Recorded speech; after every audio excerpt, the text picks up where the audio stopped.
بہادر کارا عثمان، جس کی شجاعت کے قصے بازنطینی مورخین کے قلم کا بھی حصہ بنے۔ وہ عثمان غازی جو بازنطینیوں اور منگولوں کے سینے میں ایسا خنجر بن کر پیوست ہوئے جس کی چیخیں آج بھی رومی اور بازنطینی سلطنت کی تاریخ سے سنی جا سکتی ہیں۔ ہم آج کی اپنی اس ویڈیو میں جس اسلامک واریر کا تذکرہ کرنے جا رہے ہیں وہ اسلام کے افق پر ایک ایسا چمکدار ستارہ بن کر ابھرا کہ جس نے اسلامی سلطنت کا مکمل نقشہ بدل دیا۔ ہم ذکر کر رہے ہیں عثمانیہ خلافت کے بانی عثمان غازی کا۔ مگر اس سے پہلے ہماری آپ سے التماس ہے کہ ہمارے چینل کو سبسکرائب کریں، جس سے ہماری حوصلہ افزائی ہوگی اور ہم آپ کے لیے مزید معلوماتی ویڈیوز لے کر حاضر ہوں گے۔ ناظرین، عثمان غازی جن کو کارا عثمان بھی کہا جاتا ہے، کارا کا مطلب کالا سے ہیں، جو کہ ترکی زبان میں بہادر انسان کو بھی کہا جاتا ہے۔ عثمان غازی ارطغرل غازی اور حلیمہ سلطان کے تیسرے اور آخری بیٹے تھے۔ وہ بچپن سے ہی نہایت بہادر اور جنگجو انسان تھے۔ ارطغرل غازی کی وفات کے بعد عثمان غازی اپنی بہادری، ذہانت اور دور اندیشی کی بدولت اپنے قبیلے قائی کے سردار منتخب ہوئے۔ ہم آپ کو یہاں پر یہ بھی بتاتے چلیں کہ ارطغرل غازی کا خاندان وسطی ایشیا سے ایران، پھر ایران سے اناطولیہ آئے تھے۔ ارطغرل غازی کا خاندان اوغز خان کے قائی قبیلے سے تعلق رکھتا تھا، جن کو منگولوں اور بازنطینی حملوں سے نمٹنے کے لیے سلجوقی سلطان علاؤالدین نے سوغت میں آباد کیا۔ ارطغرل غازی کی وفات کے بعد کنیا پر منگولوں کے قبضے اور سلجوقی سلطنت کے خاتمے کے بعد عثمان غازی کی جائیداد خود مختار ہو گئی، جو بعد میں سلطنت عثمانیہ کہلائی۔ عثمان غازی کی جاگیر کی سرحدیں قسطنطنیہ کی بازنطینی سلطنت سے ملی ہوئی تھیں۔ یہ وہی بازنطینی حکومت تھی جو عربوں کے دور میں رومی سلطنت کے نام سے مشہور تھی۔ یہ وہی بازنطینی سلطنت تھی جسے الپ ارسلان اور ملک شاہ کے زمانے میں سلجوقیوں نے باج گزار بنا لیا تھا۔ اب یہ بازنطینی سلطنت کافی کمزور ہو چکی تھی، مگر پھر بھی عثمان کی جاگیر سے زیادہ طاقتور تھی۔ اسی وجہ سے بازنطینی تکفور عثمان کے قبیلے پر حملہ کرتے رہتے تھے، جو کہ عثمان اور بازنطینیوں کے لیے لڑائیوں کا سبب بھی بنی۔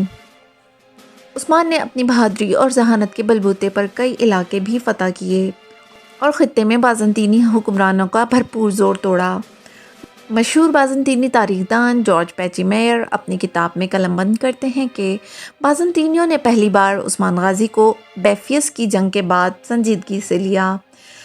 بیفیس کی جنگ 1302 عیسوی میں عثمان اور جارج موزلون کے درمیان لڑی گئی۔ جارج موزلون تقریباً 2000 بازنطینی سپاہیوں کے ساتھ نیکومیڈیا کے علاقے کو ترکوں سے بچانے کے لیے آیا تھا۔ اس جنگ میں عثمان قریباً اپنے 2 اور ترک قبائل کے 5000 سپاہیوں کے لشکر کی سربراہی کر رہا تھا۔ یہ عثمان کا ایک بہترین معرکہ تھا، جس کے بعد بازنطینیوں کا اثر و رسوخ بتھینیا کے علاقے سے مکمل ختم ہو گیا۔ یہ عثمان غازی کی ایک شاندار فتح تھی، جس نے آگے جا کر عثمانیہ سلطنت کے قیام میں بہت راہ ہموار کی۔ بازنطینی حکمران بیفیس کی جنگ کو خوب اہمیت دیتے ہیں، کیونکہ اس سے پہلے ان کا اتنا بڑا نقصان نہ ہوا تھا، یہاں تک کہ منگولوں کے ساتھ بھی کبھی ان کی ایسی جنگ نہ ہوئی تھی۔ اس کی وجہ یہ تھی کہ بازنطینی حکمران اور تکفور اپنی بیٹیوں کی شادیاں منگولوں میں کر دیتے تھے۔ پر عثمان کے حملے کے بعد تمام حالات بدل گئے۔ اسی جنگ میں تمام ترک قبیلوں کے سرداروں نے عثمان کا بھرپور ساتھ دیا، لیکن بلجک کی جنگ میں جیت کے بعد عثمان نے سوغت میں اپنی حکومت قائم کی اور سوغت کو ہی اپنا دارالحکومت بنایا۔ مشہور ترک مورخ عاشق پیرزادہ بھی اپنی کتاب میں لکھتے ہیں کہ عثمان غازی نے بلچک، کارا حصار اور یارا حصار کا قلعہ بھی فتح کیے۔ وہ لکھتے ہیں کہ جب بازنطینی حکمران عثمان غازی کے پے در پہ حملوں سے تنگ آ گئے تو انہوں نے ایک شادی کی تقریب میں حملہ کر دیا، جس کے جواب میں عثمان غازی نے حملہ کر کے یارا حصار قلعہ بھی فتح کیا اور اس قلعے کے تکفور کی بیٹی ہلوفرا، جس کا نام تبدیل کر کے نیلوفر رکھا گیا، سے اپنے بیٹے اورحان غازی کی شادی کروا دی اور بلجک کو سینٹر آف پرنسپلٹی بنا دیا گیا۔ اس وقت یہ تصور کیا جاتا تھا کہ عثمان غازی کا بلجک کا معرکہ بہت اہم ہے، جو ناممکن سا تھا۔ اب عثمان ایک قبیلے کا سردار ہی نہ تھا بلکہ خطے کا ایک طاقتور ترین حکمران بھی بن گیا تھا، جس نے بڑے بڑے تاریخی شہروں پر قبضہ کیا تھا۔ اس کے قبضے میں کئی زرخیز علاقے بھی تھے۔ کہا جاتا ہے جب دوسرے ترک سردار اور فارس سردار آپس میں لڑ رہے تھے، عثمان غازی نے اکیلے ہی سلجوقی سلطان علاء الدین کی مدد سے بازنطینیوں کی اینٹ سے اینٹ بجا دی۔ اسی وجہ سے عثمان غازی ایک مضبوط حکمران کی حیثیت سے ابھرا۔ بہت سی ترکی کہانیوں میں بیفیس کی جنگ کا ذکر نہیں ملتا، کیونکہ یہ جنگ بلجک کی فتح کے بوجھ میں دفن ہو جاتی ہے، جس کے بعد عثمانیہ خلافت کی بنیاد رکھی گئی۔ عثمان غازی بہادر اور عقل مند حکمران ہونے کے ساتھ ساتھ ایک رحم دل حکمران تھے۔ رعایا کے ساتھ عدل و انصاف کرتے، مال غنیمت کو غریبوں اور یتیموں میں تقسیم کر دیتے۔ اس نے کبھی بھی دولت جمع نہ کی۔ کہا جاتا ہے کہ عثمان غازی کی تلوار ایک اہم تلوار تھی جو اسے اس کے سسر شیخ ادب علی نے دی تھی اور عثمان غازی کی کمر پر بھی باندھی تھی۔ اسی وجہ سے یہ ترکوں کا رواج بن گیا کہ جب بھی کوئی نیا حکمران آتا تو اس کی کمر پر تلوار باندھی جاتی۔ عثمان غازی کی وفات کے بعد حکمرانی اس کے بیٹے اورحان کے پاس آئی، جو کہ ان کی بیوی ملہون خاتون سے تھے۔ کچھ روایات کے مطابق عثمان غازی کی 2 بیویاں تھیں۔ ہم ان کی بیویوں سے متعلق ایک مکمل تفصیلی ویڈیو میں وضاحت کریں گے۔ عثمان کے 6 بیٹے اور 1 بیٹی تھی۔ عثمان کے بڑے بیٹے علاء الدین پاشا تھے، جو ان کی بیوی رابعہ بالا خاتون سے تھیں۔ اس معاملے میں کچھ راویوں میں تضاد پایا جاتا ہے۔ کچھ راویوں کا خیال ہے کہ عثمان غازی کے بڑے بیٹے اورحان غازی تھے۔ بہرحال علاء الدین پاشا ایک عقل مند اور دیندار انسان تھے، لیکن اورحان کی طرح جنگجو نہ تھے۔ اسی لیے قبیلے کی سرداری کے لیے بنا کسی اختلاف وہ اورحان غازی کے حق میں دستبردار ہو گئے۔ عثمان غازی کی تاریخ میں ان کا ایک خواب بہت اہمیت رکھتا ہے۔ اب یہ معلوم نہیں کہ یہ سچ ہے یا افسانہ۔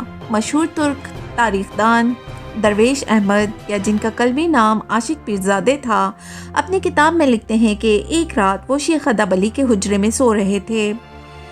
انہوں نے خواب میں دیکھا کہ ایک مکمل چاند شیخ ادب علی کے سینے سے نکل کر عثمان کے سینے میں غروب ہو گیا ہے۔ پھر ایک درخت عثمان غازی کے پہلو سے نمودار ہوتا ہے، جو مسلسل بڑھتا چلا جا رہا ہے، یہاں تک کہ اس کی شاخیں بحروبر میں چھا گئی ہیں۔ اس درخت کی جڑوں سے دنیا کے 4 بڑے دریا بہہ رہے تھے اور 4 بڑے پہاڑ اس درخت کی شاخوں کے سہارے کھڑے تھے۔ پھر دیکھتے ہیں کہ بہت تیز ہوا چلی، جس کی وجہ سے درخت کے پتوں کا رخ ایک عظیم الشان شہر کی طرف ہو گیا۔ یہ شہر ایک ایسی جگہ تھا جہاں 2 سمندر اور 2 بر اعظم ملتے تھے، جو کہ ایک انگوٹھی کی مانند دکھتے تھے۔ وہ یہ انگوٹھی اپنی انگلی میں پہننے ہی لگتے ہیں کہ ان کی آنکھ کھل جاتی ہے۔ جاگنے پر عثمان اپنے اس خواب کا تذکرہ شیخ ادب علی سے کرتے ہیں، جس کے بعد شیخ ادب علی تعبیر کرتے ہیں کہ عثمان کی شادی ان کی بیٹی رابعہ بالا خاتون، جن کا نام کئی مورخین نے ملخاتون یا ملہن خاتون یا بالا خاتون یا مالا خاتون بھی لکھا ہے، سے ہوگی اور ان کی اولاد دنیا میں حکومت قائم کرے گی۔ اگر یہ خواب حقیقت ہے، جو کہ عثمان غازی کی وفات کے تقریباً 100 سال کے بعد مورخین نے قلم بند کیا، تو عثمان کی صرف ایک ہی بیوی تھی، جن کی محبت میں عثمان غازی گرفتار ہوئے۔ عثمان غازی اسلام کے افق پر ایک ابھرتے ہوئے چمکدار ستارے کی مانند تھے، جنہوں نے خلافت عثمانیہ کی بنیاد رکھی۔ اب تھوڑا سا ذکر ترک ڈرامہ سیریل کرولوش عثمان کا بھی کر لیتے ہیں۔ ڈرامے کے پروڈیوسر محمد بزداغ نے اس ڈرامے پر کافی محنت کی ہے اور شائقین میں بھی بہت پسند کیا جا رہا ہے۔ اس کی ایک قسط ختم ہوتی ہے تو شائقین بے چینی سے اس کی دوسری قسط کا انتظار کرتے ہیں، مگر آپ کو یہ بھی بتاتے چلیں کہ شائقین کی پسندیدگی کی وجہ سے اس ڈرامے میں کافی واقعات افسانوی ہیں۔ بہرحال یہ ایک بہترین ڈرامہ ہے جو کہ آج کل کی نسل کو بھرپور معلومات فراہم کر رہا ہے۔ امید کرتے ہیں آپ کو ہماری یہ ویڈیو پسند آئی ہوگی اور آپ کی معلومات میں اضافے کا باعث بنی ہوگی۔ اس کے ساتھ ہی جاتے جاتے ہم آپ سے پھر ایک بار التماس کرتے ہیں کہ ہمارے چینل کو سبسکرائب کریں، جس سے ہماری حوصلہ افزائی ہوگی اور ہم آپ کے لیے مزید معلوماتی ویڈیوز لے کر حاضر ہوں گے۔ شکریہ۔